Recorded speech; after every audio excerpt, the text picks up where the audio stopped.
Let us start with batsman. इस वक्त Pakistan super league के जो टॉप बैट्समैन हैं वो कौन से हैं, ये आपकी स्क्रीन पे आ गए हैं अब जी। तो इस वक्त पाकिस्तान सुपर लीग के जो टॉप परफॉर्मर हैं, आ जाएंगे जल्दी इंशाल्लाह जी, आ गए आप बिल्कुल। मोहम्मद रिजवान ऑफ कोर्स, बहुत बड़ी लीड उन्होंने बनाई हुई है अगेंस्ट नंबर 2 फखर जमान, जो तेजी से आगे बढ़ते हुए अब नंबर 2 पर आ गए।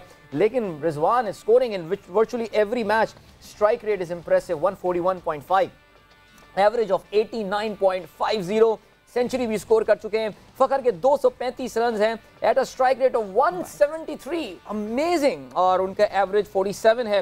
राइली रूसो नंबर 3 पर आ गए हैं अब 3 दिन के मुकाबले, 225 रन उनके हैं, strike rate of 166, average of 56।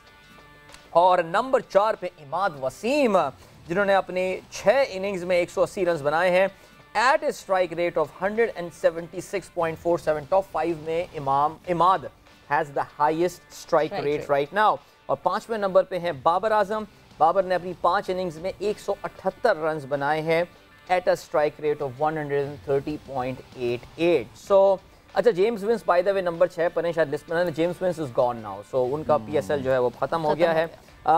लाला रिजवान तो ज़ाहिर अच्छी परफॉर्मेंस दे रहे हैं, लेकिन फ़खर जमान क्या ज़बरदस्त तेज़ी से उठकर जो है वो आ रहे हैं ऊपर, और ऐसा लग रहा है फ़खर इस वक्त अपनी बेस्ट पॉसिबल फॉर्म में।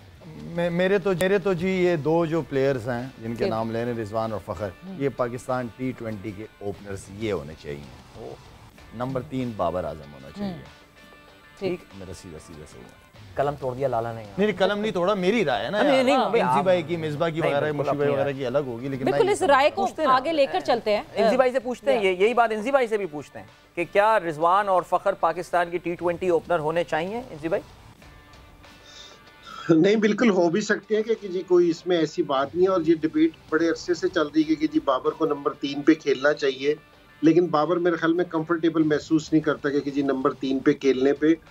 और ये उसकी एक ये भी है कि वो जितना नीचे खेलेगा ना, देखो बाबर का भी अगर स्ट्राइक रेट लिया जाए ना, जो उसका पहले 6 ओवरों का स्ट्राइक रेट है वो बहुत अच्छा है, लेकिन 6 ओवरों के बाद जो उसका स्ट्राइक रेट है वो डिफरेंट है, वो इतना अच्छा नहीं है जितना पहले 6 ओवरों का है।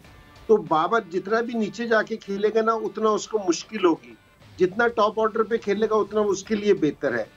लेकिन अगर हम यहाँ चीज देखें, अब जितने भी, जिस तरह हम इंग्लैंड की बात कर रहे थे या ऑस्ट्रेलिया की बात कर रहे थे, अब जितने भी प्लेयर्स आ रहे हैं उनकी जो स्ट्राइक रेट है ना, पीएसएल में एक तो हम स्कोर जरूर देखते हैं, लेकिन हमें है ना ये स्ट्राइक रेट भी देखना चाहिए कि जी किस लड़के ने अच्छे स्ट्राइक रेट से स्कोर किया है।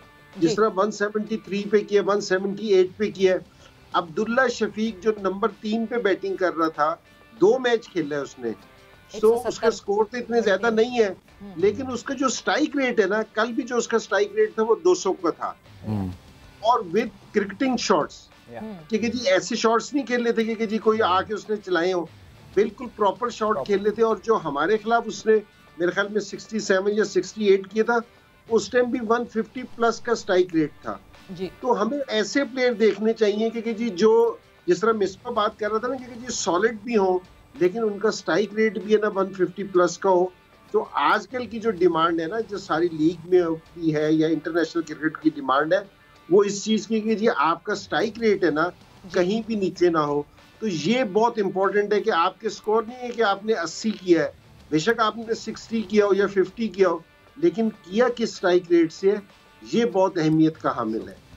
बिल्कुल, और ये इस पे बहुत ज़्यादा इंपॉर्टेंस होनी चाहिए, क्योंकि T20 फॉर्मेट में स्ट्राइक रेट बहुत मैटर करता है। मिसबा, इससे एक डिबेट यही ओपन होती है कि क्या T20 की सिलेक्शन पे एक प्री रिक्विजिट होना चाहिए कि इस स्ट्राइक रेट का लड़का जो है वो T20 का हिस्सा बन सकता है, इससे कम स्ट्राइक रेट का लड़का T20 का हिस्सा नहीं बन सकता।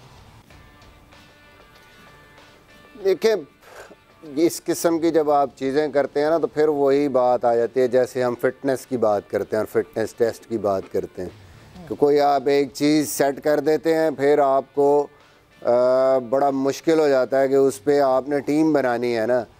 तो इसमें जो टीम आपकी बनती है, सारे प्लेयर आपके ये नहीं होंगे कि आप कहें कि वो सारे ही 170 स्ट्राइक रेट वाले हों, लेकिन मिनिमम, हाँ ये तो मेरे ख्याल में अब क्लियर है लोगों को कि मिनिमम भी जो एंकर भी है आपकी टीम में, उसका स्ट्राइक रेट भी 130 या 130 से थोड़ा सा ऊपर होना चाहिए। बाकी जो प्लेयर हैं जो उसके बाद आते हैं या एंड पे आते हैं तो 150 एंड 150 प्लस का स्ट्राइक रेट होगा तो कहीं आप 200 के आसपास पहुंचेंगे।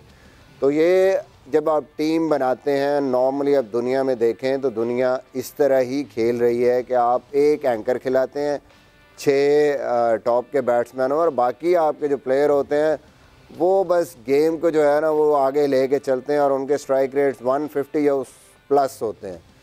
आपको ओवरऑल टीम को देखना है, जो फ़खर की भी और बाबर की और रिजवान की अभी बात हो रही है ओपनिंग की।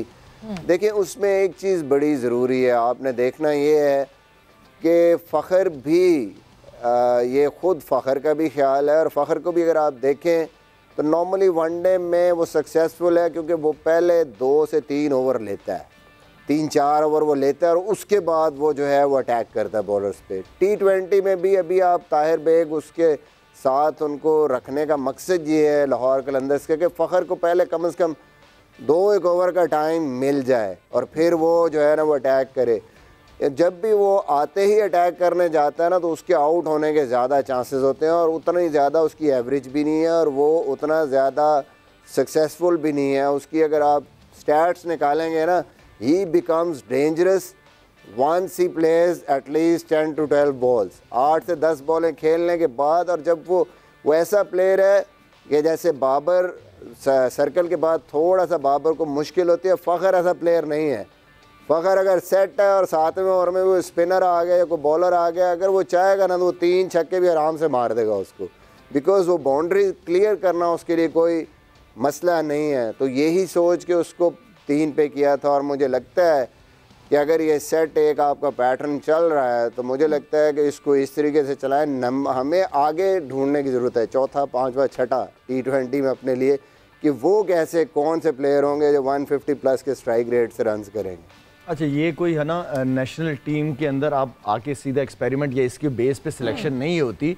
हम जो बात कर रहे थे इससे पहले भी सवेरा अगर आपको याद हो बात हुई थी या मैंने जब चीफ सिलेक्टर था तो ये बात की थी मैंने कि 130 135 के स्ट्राइक रेट वाले ये कोई नेशनल टीम के प्लेयर्स के लिए नहीं थी। इसी चीज को, इसी माइंडसेट को आप डोमेस्टिक में लेके जाओ ताकि नया बच्चा जब खेल रहा हो तो उसको पता हो कि भाई ये डिमांड है ऊपर की क्रिकेट की, मेंटेन रखना। हाँ, ग्रास रूट लेवल पे लेके जाए इन चीजों को ताकि वहां से प्लेयर्स को अवेयरनेस और मेंटली और फिजिकली स्ट्रांग हो कि यार इसके बगैर तो सिलेक्शन होनी ही नहीं है। तो ये अवेयरनेस वहां के बच्चों की डोमेस्टिक क्रिकेट को देनी है।